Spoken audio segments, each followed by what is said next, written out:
I guess a good question is like, if you want control of your body, business, your life, but before you can take control, you have to accept responsibility. And this is not mainstream thought. This is not the narrative. Uh, Responsibility is something a lot of people skip over when they're trying to gain access, to overtake, to whatever, to get control of something, because a lot of people don't want to accept responsibility for situations maybe they've created or just situations they're in, right? I love the quote of Michael Scott in The Office when he was like, well, David, I'll tell you, I would like all the credit and none of the blame. And that's typically what we see in our lives, right? But when you take that responsibility for like the current state, what the responsibility for like what's actually happening in your body, in your business, in your life. Again, this is like the unpopular narrative. And when we do this, we stop and say, okay, I'm going to accept full responsibility for where I'm at. Because if this is the first step in the framework to accept this responsibility, that where I am is where I've positioned myself through years of, either inaction or like inaction breeds inaction, just meaning that it's a lot easier to continue to do nothing when you have done nothing for a long time. And two, or maybe I've tried this, I've tried that, I've let myself down here and there, but I'm still not happy with where I'm at. Where I'm at is not where I want to be. Instead of just grabbing the next diet off the shelf, instead of grabbing the next exercise that's in the ad space or whatever, before I do anything, I'm going to accept responsibility for where I'm at in these places. And it's not about anything but shifting like the reason, the blame. Man, if there's one thing like I know is when you accept that responsibility, then you cut off the opportunity to find a reason to blame an external force for why things aren't the way we wish they were. Like, it's their fault. Oh my God, every time I get control of my weight, that's when my husband comes and brings a box of donuts, and you know what? I have to eat the whole thing because he knows they're my favorite donuts. This is some stuff that I was in Inflow the other day. I was on the treadmill, and that last post I made on Facebook, I was just like, shot it out, because those are the conversations that I have all the time.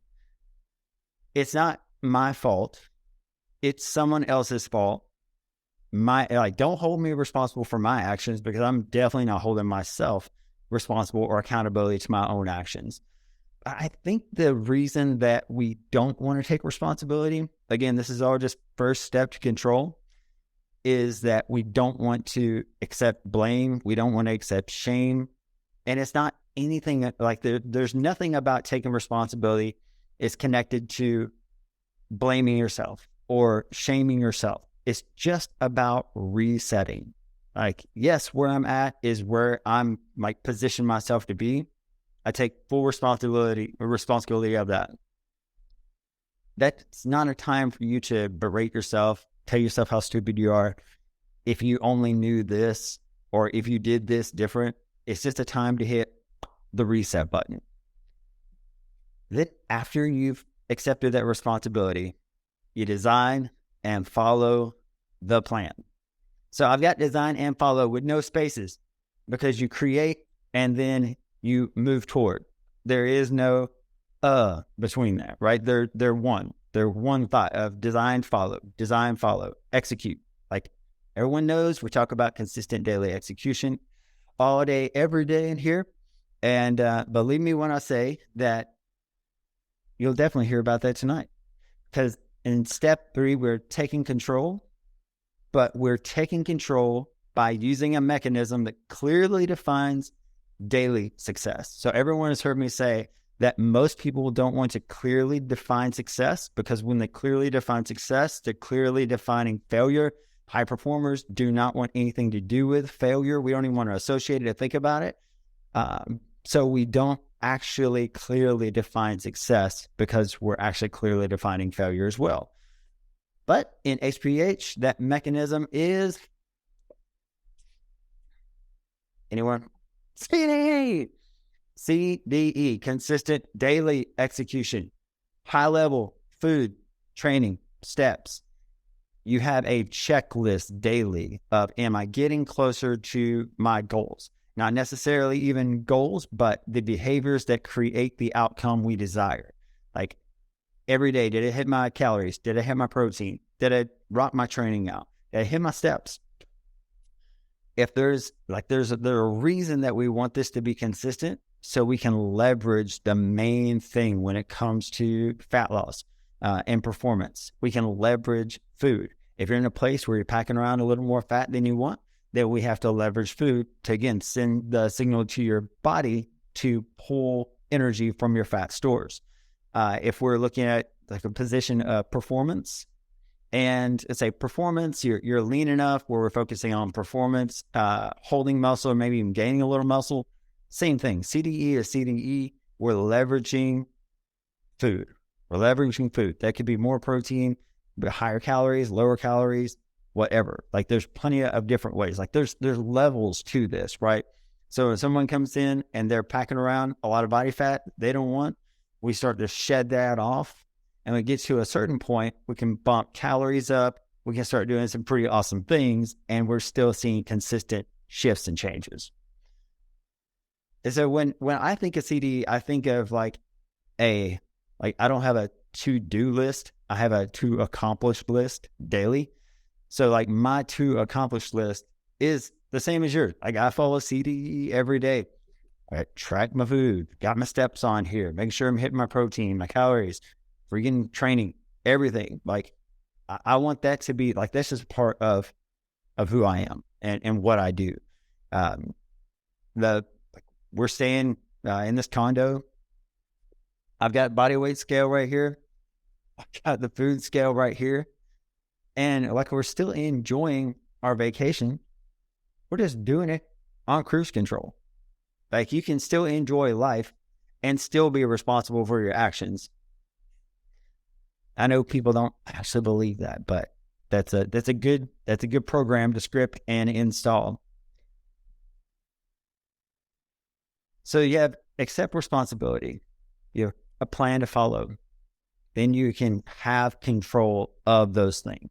Like this framework will work with your health, fitness, finances, business, whatever. And then you have your success scorecard, your CDE, like whatever that is. So you can know on a daily level, at the daily level, am I following this? Am I checking these boxes off? Am I doing it consistently? Can I look back and say, man, over this week, check those boxes off on everything, and I'm seeing the results from it. When I look at multiplying that or accelerating that, like a lot of people believe that time accelerates things. Like the reason that I gained weight was because I got old. Now, metabolism works the same way. Thermodynamics work the same way. Your metabolism doesn't necessarily fall. I mean, what we've seen over the last 10 years of meta-analysis is that your metabolism actually comes up at around 20 and holds to about 60-ish, and it starts to slowly decline. It doesn't plummet when you hit 40. Didn't plummet when you hit 30. What happened is your life changed. And maybe you started making more money. You could start to eat more food. And by making more money, maybe you had a desk job, so your activity was less. What happens if your activity is less and you're eating more really good food? Your energy balance is positive. In a positive energy balance, you gain weight. Again, there's no blame, there's no shame. It's just how things work. And you guys know that anytime that I can inject like truth into a situation and just speak truth and life into things, then I'm definitely going to take that opportunity. So that's just like the framework that's kind of been rolling around in me. I feel like that was downloaded in me just like a couple weeks ago. I almost talked about it last week, but I was kind of feeling what we talked about last week. If you haven't watched the replay for last week, let me know. We'll send you a link. And then step 4 is get what you want. You follow that framework. This is the way to get what you want. And this is what I call a heart pounding goal. Like if you're not setting a goal, if you say, I want this,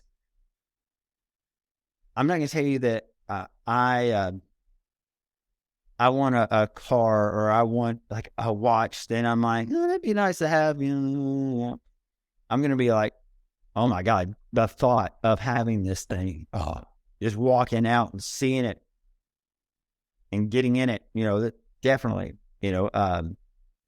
certainly the thought of marrying my fiance is a heart pounding goal. Like that's something on the stage of my mind that's going to happen this year. Right.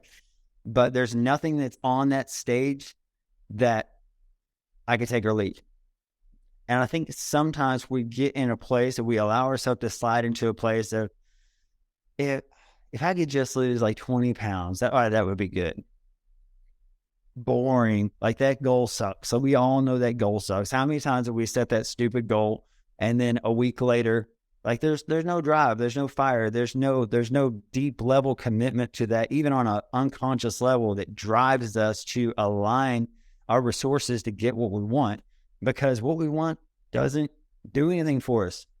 Like, okay, boom, you dropped 20 pounds. Bye. What are most people going to do? Oh, that's nice. I still feel like crap. I still, I'm still not happy. Well, why'd you set a goal that wasn't going to change your life? Why'd you set a goal? Why did you write down, this is what I want? And you made it something that wasn't going to propel you toward what you actually want. So anytime that you're thinking about writing down something like, I want this, attach some emotion to it.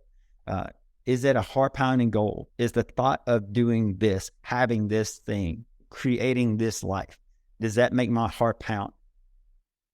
When it does, you'll be perfectly aligned to get it. When it doesn't, it's probably not going to happen. Like straight up. All right, let's chat about it. All right, back to narration. Stop sharing this thing. All right, so we got a little bit of time to jam on this. What do you guys think about this framework?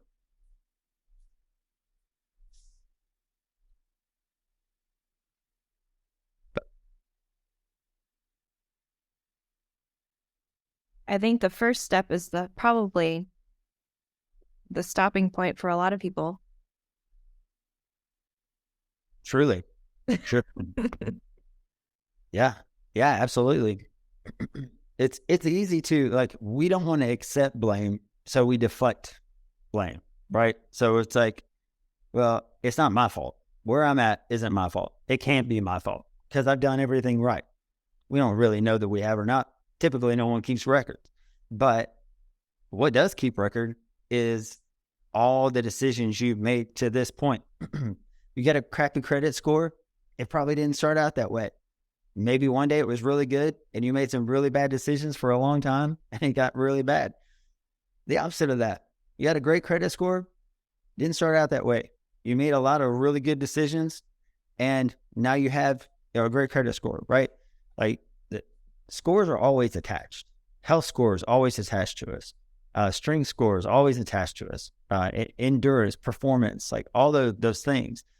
But yeah, I think that most of the time people just deflect that responsibility because they have that attachment of blame and shame. That if you're going to take responsibility, you also have to blame yourself for where you're at.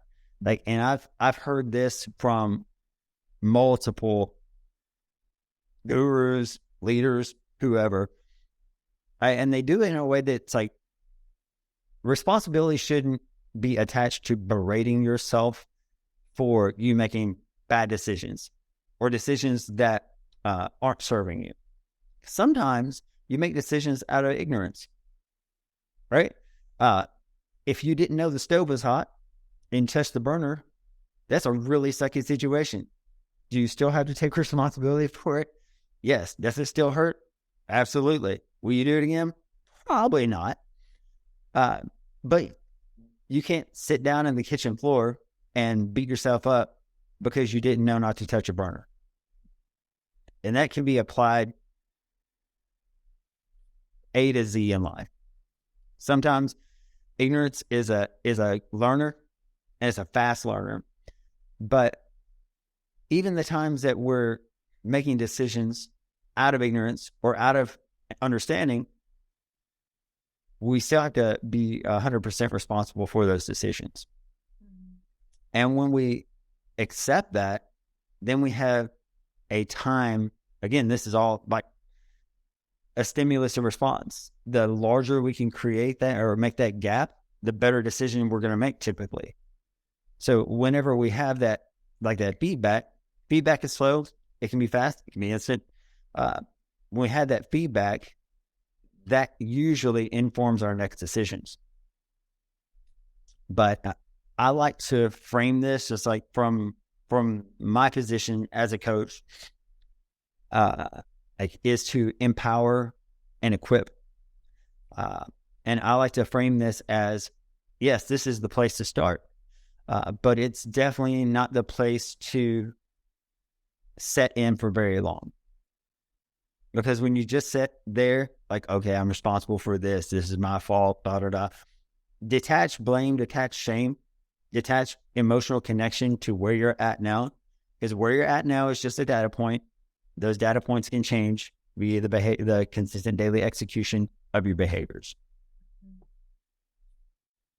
Yeah. And it's, you said the empowering piece, and that's the way that I look at it now. It's like the fact that I do have responsibility is empowering, because that means it's within my control. It's something that I'm capable of changing so that I can now take the steps towards my heart-pounding goal. Yeah. It's a good feeling. Yeah. It's great to be in control. Like, I like the idea of having a self-driving car. One day I want to have a Tesla, but just the idea of this thing driving itself while I'm sitting in front of the steering wheel kind of makes me nervous. Like I like control. I like to know that, hey, this is happening. Like the output is a direct representation of my input. And when you accept that, even on, and this is going to sound weird, you can accept that at such a level that when you walk into a place and something happens, you can even ask yourself, like, is there something, like, what have I done to shift something? Is there something that I'm doing unconsciously, consciously, that is shifting this and making this happen, or creating a situation for this to happen, good or bad? I said this last Wednesday night, like, there's a guy in business that I've looked up to for a while. We've had a little bit of communication, nothing crazy, but a while back, like, he helped me out with something. That's like, hey man, I know we chatted about something a few months ago or something, but I'm stuck here, and I wonder if you had any just a thought, idea, maybe a next step. And he was like, oh yeah, man, I totally get it. He's like, you're exactly where I was a few years ago, and he was like, I'll tell you what, and on the stage of my mind, or like, one thing I'd really want is, it would be cool to have this dude's phone number, just to like text and have coffee one day, whatever. And like, he responded. He was like, hey, I would try this out. He's like, but this is a great place to start. He's like, hey man, I just shot him back, say, hey, I don't want to ever skip an opportunity to say thank you and extend, just gratitude to people that are actually, giving me information and data to be able to take the next step towards success. So thank you. I really appreciate your time.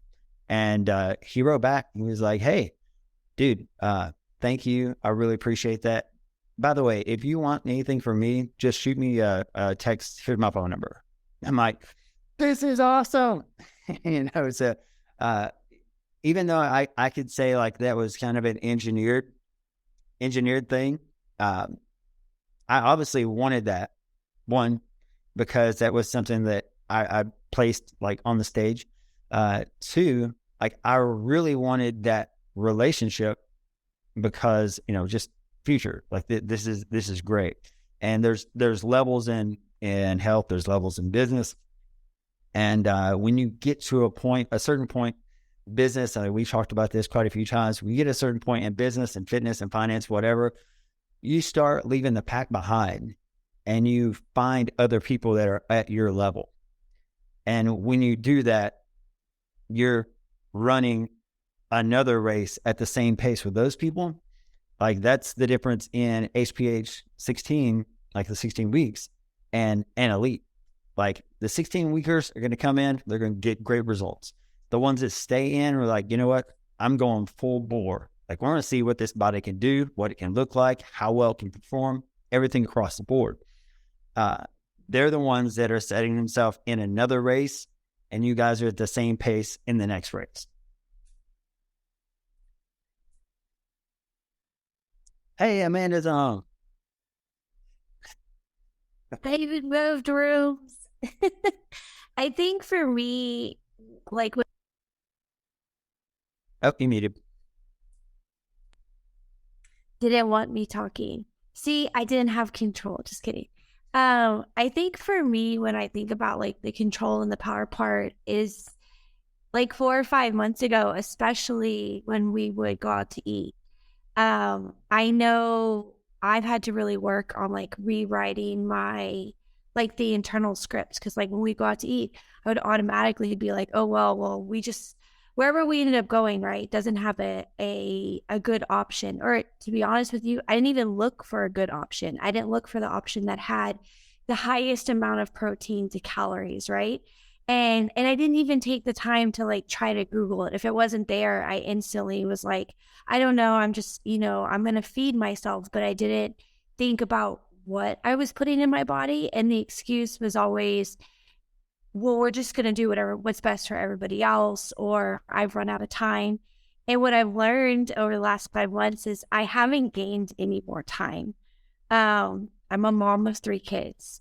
We are still doing what's best for everybody else, but I feel more in control of the choices that I'm making. So I'm not any different than anybody else. I don't have 25 hours instead of 24 hours.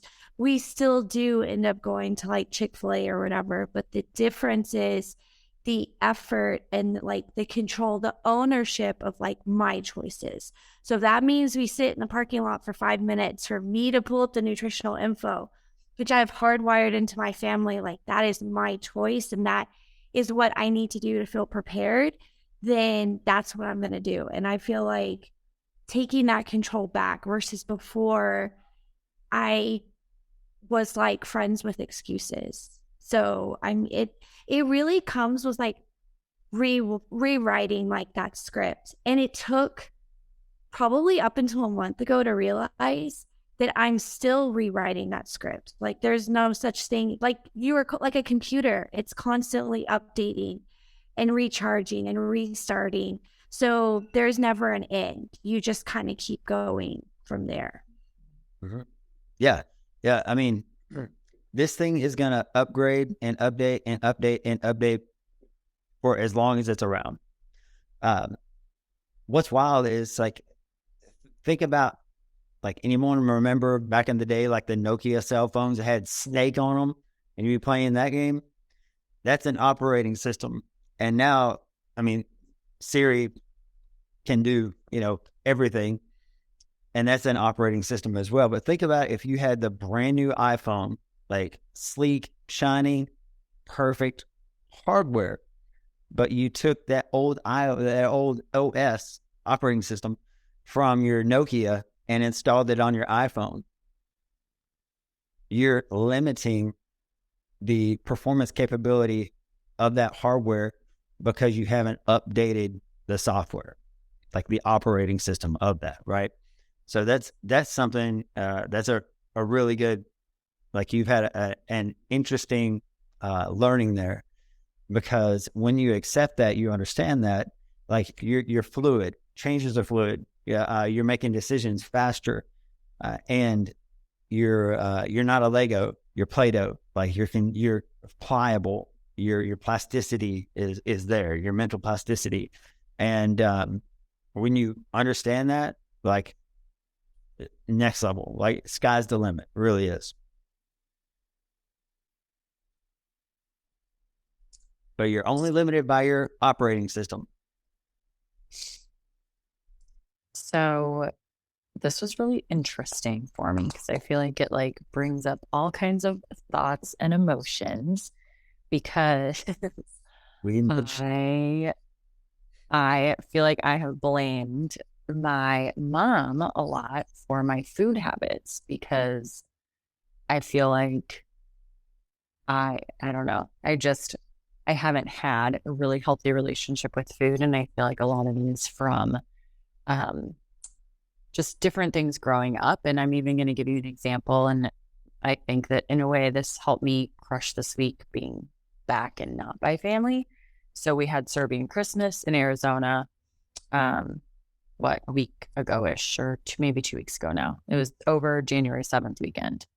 And I specifically bought like a travel body weight scale that was like small and lightweight that would go in my carry-on suitcase. And I bought a lighter food scale, and I brought all the things. And I cannot tell you how many times I got mocked and like almost like bashed for weighing out my food and like trying to eat healthy. And I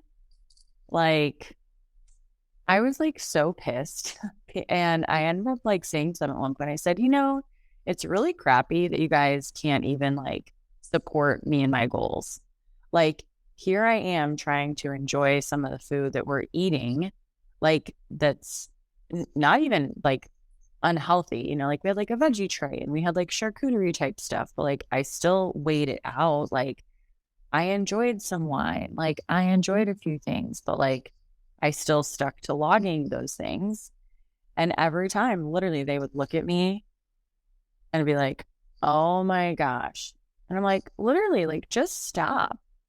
And I think like it's also because of that. Like, I don't know. It's just really interesting how sometimes either people like don't want to be happy for you, or they like don't, for whatever reason, like don't want to support you in things. It's really infuriating. And then I think it's just like really disappointing also at the same time. So yeah, I don't know, like you talking about some of that just like hits, because like, even though that's disappointing and it's frustrating, and maybe I grew up with like some not healthy habits, like, at the end of the day, like I'm now an adult. So what I do now, I'm in control of, and, need to just stop placing blame. Hey, I mean, your support coach, Brooke, has been kind of the same situation. I think you were weighing out your food. You guys were on like the weekend or something, right? And then your uncle was the one like scoffing about it. But then he asked her, "Is like, hey, could you help me?" When everyone got back home, right? Your uncle sent you a message and was like, "Hey, could you help me lose some weight?" Yeah. Yeah. That happened. Yeah. And Yeah, people it's after her on. What's that? I said, you've also helped your mom lose weight as well. So, I mean, they've seen your transformation, they've seen your mother's transformation, and they see what you guys are doing, but it's different from the behaviors that they have. So they don't understand that. And from that place, they're scoffing at what you're doing because it's different. But they want the results that you got. So they ask you to help them, which is pretty funny. Yeah. And then it's interesting because on the flip side, I thought this was like so cute and shows someone that's supportive. So my husband obviously knows how serious I've been with things.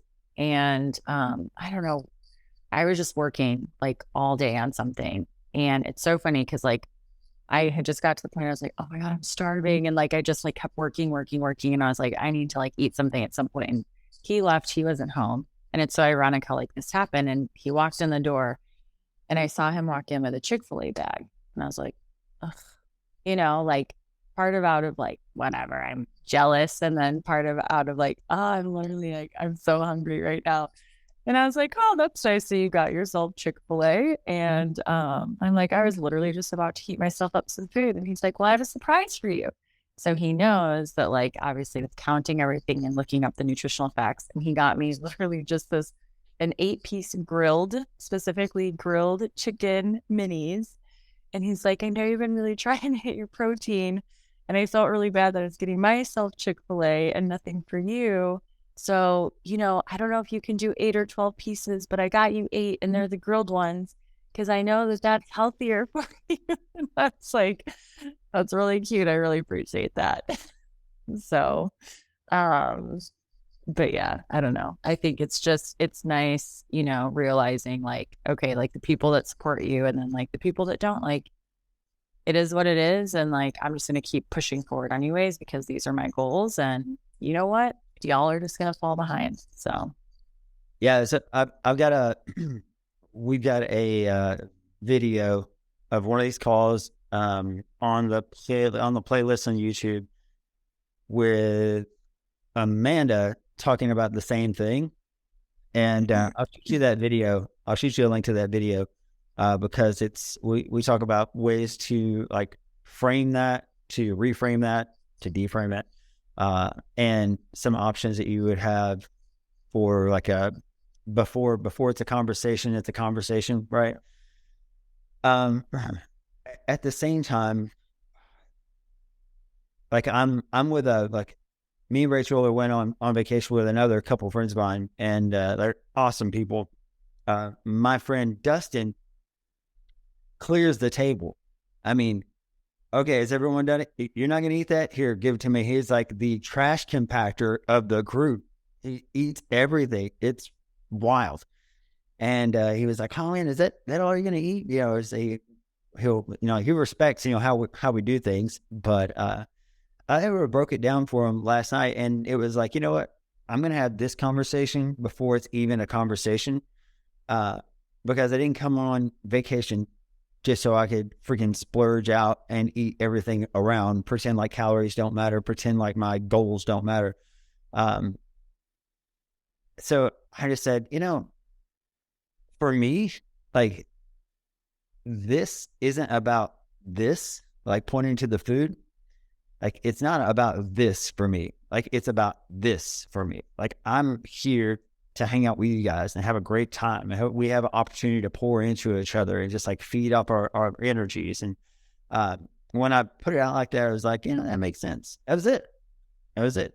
And, you know, me and Rachel was like tracking, okay, what's this? What's that? Oh yeah, this is similar to what we have at this place or whatever. And we're pretty quick, you know, these days of tracking those things. But I think sometimes people just need to understand what you're doing, why you're doing it. But more than that, yes, there's a respect to that. But I think a lot of times it's that there's a element of that they want to save you from dieting because they heard all these atrocious things about people that have done these stupid diets and all this other stuff. So there's an element of them. One, you deserve everything you want. Eat it all the time. You've got a life you've created. You deserve to have some food. Okay. 2 is, oh my God, if you're tracking your calories, oh my God, you have to eat so much protein. That's way too much protein, by the way. No, it's not. It's just ignorance. And when it comes to, I think probably the final thing I would say is like you made the point of you'd been blaming your mother for a lot of like, I'm this way because my family has always done it this way. And that's what I was raised on. And there's a part of us that admits defeat when we were doing that as well. It's like, I have no control because this is just who I am. Not necessarily. Like, there's plenty of things you're capable of learning, doing differently, and learning how to get better at. Sometimes it just comes from, I don't know what to do or how to do it. What I've done isn't something I want to do in it again. So therefore, and this all happens unconsciously. This all happens within like the supercomputer right here. And like, what I've done in the past isn't what I want to do. I don't want to do that again. Therefore, I'm not going to do anything. I'm going to blame it on someone else. Like, those are probably thoughts or patterns, ideas, whatever. You haven't actually like just written down, okay, this is what's going on. This is probably why. And this is their fault. But it's just how we work. But that's just a script that you can rewrite, pull out that old program, install a new program. But we'll definitely get you a link to that conversation that I had with Amanda. Was that like, it was right before Christmas or Thanksgiving? I think it was before Thanksgiving, and like, Nikki, if it helps. So it's funny, or the way I'm very just straightforward. And so like, my challenge was how to tell people not to leave me alone without just coming off like very abrasive. And I walk away now after the holidays with the mindset of an iPhone 6 can't function like an iPhone 10. And I'm not functioning like an iPhone 6. I have upgraded like my inner core. And I just approach it with this gentle mindset, not in a condescending way, but like, my brother, for example, saw me weighing my food, and he goes, man, you don't need to do that. You just need to eat less. I don't want to die. I was like, hold on. It's not, there's more to that. I'm not like starving myself, right? But his programming was at an iPhone 6. Like, when he said that, he was like, you don't need to weigh your food, dude. Just eat less. That's like very, very, what's the word? That could be anything, right? Like, all of our targets are different. So like, what do you mean by eat less? I took it as like, that's where you're coming from, because that's where your programming is at right now. So I don't put blame on you. I don't assess the blame on you. You just haven't upgraded your programming to realize just eating less is a very arbitrary thing to do. Like, I don't know what that means, right? So I was just like, you know what? You're right. That's a really good point. I just like to see what I'm eating less of. And he goes, oh, okay. And so like, I've learned to be more gentle and accept what I know now. I didn't know 5 months ago. And 5 months ago, I would have also said, oh, I just need to eat less, or, oh, I'm just never going to eat carbs. And so I've tried to like bring in a little bit of grace, because we talk about like grace a lot. So I try to be very like, remembering you have an iPhone 6 programming. So yes, you might be laughing at me because you truly don't have like the upgrade, and you get to watch me with this new programming, and hopefully it'll encourage you to upgrade too. But I'm still taking my skill everywhere I go. And, but yes, it was challenging. And then by the time Christmas came around, everyone just ignored me. I told Joel, sometimes I feel like we're being looked at more when it's like an inner thing. In reality, like, no one's paying attention to anything I'm weighing. And that's something I also had to like go through as well. So yeah, no one knows. I mean, if we pulled out the speedometer in your car, you wouldn't know if you're going faster, slower. You could kind of gauge it, but then you're going to base that on the emotion of, do I feel like I'm going fast, or do I feel like I'm going slow? I'm not sure. I mean, that's a lot of times I tell people, I was like, hey, if you're going down the road and I said, stick it on 60 miles an hour and stay there for the next 50 miles, could you do that if you didn't have the gauge in your car that said, hey, you're going 60 miles an hour? They're like, I don't know, it'd probably be a little faster, a little slower, maybe a lot faster or a lot slower. Exactly. It's like, we just want to know, I mean, how fast you're going. We're just putting the speedometer back in the vehicle, and that's it. And like, all this really makes sense to people that understand structures, understand like obviously finances, massive budgeting. But I can tell you what typically happens, and this is what happens with like Rachel and I. We'll go somewhere with friends and they'll order something, or we'll go somewhere there's like a buffet or whatever, and they'll wait till we get up to the buffet to see what we got. They go up there and get their food. They're like, "Oh, hey, you guys got that on? Where can you get that?" You know, they're like piggyback. You know, so it's not that they want to make you feel bad. Most of the time, they just want to help you out because they see that you might be putting an additional step in. But the reason why we do that is because we want to create that space, that greater space between the stimulus and the response, so we can make a better decision and stay on that CDE and checking those boxes off. Awesome. This has been awesome. I'm so glad you guys have chimed in, popped on, and been a part of this conversation. I like doing these calls just because it gets kind of an opportunity for everyone to jump on. Hey, I'm struggling with this, whatever it is. We can discuss that. We can break down those barricades. We can talk about strategy. We can talk about tactics to execute this strategy. And I can put you, like, you guys are in high performance human.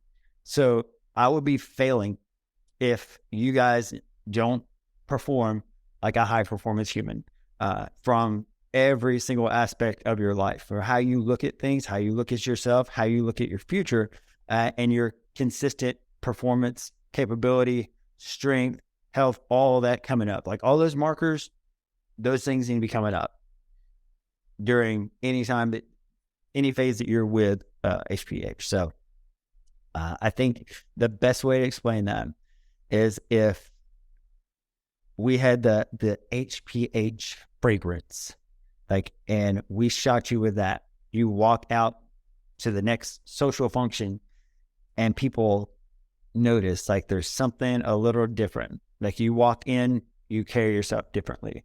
You actually respect yourself at a level that they don't see themselves respecting themselves at. And they wonder what's different. Like, where's the gap? That's what I want. So we're coming up with a fragrance line. No time soon. I have considered it though. It has to compete with Tom Ford, so that's going to be a problem. All right, y'all. See you guys later. Thanks, Joel.